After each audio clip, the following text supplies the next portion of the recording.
തീർത്ഥാടകർക്ക് ആശ്വാസമായി പമ്പയിൽ വീണ്ടും പാർക്കിംഗ് അനുവദിച്ചു.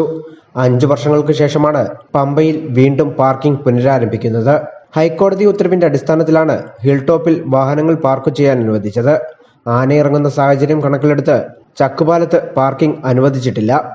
ഫാസ്ടാഗിലൂടെ ടോൾ നൽകി പമ്പയിലെ ഹിൽ ടോപ്പിൽ പാർക്ക് ചെയ്യാനാണ് കോടതി നിർദ്ദേശിച്ചത്. ഫാസ്ടാഗ് ഏർപ്പെടുത്താൻ കാലതാമസം വരും. ഇതിനുള്ള ഷെഡിന്റെ നിർമ്മാണം തുടങ്ങി. KSRTCയുടെ പമ്പ നിലയ്ക്കൽ ചെയിൻ സർവീസ് ബസ്സുകളും ഹിൽ ടോപ്പ് മേഖലയിലാണ് പാർക്ക് ചെയ്യുന്നത്.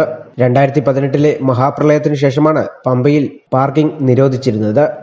News bureau, Pathanamthitta.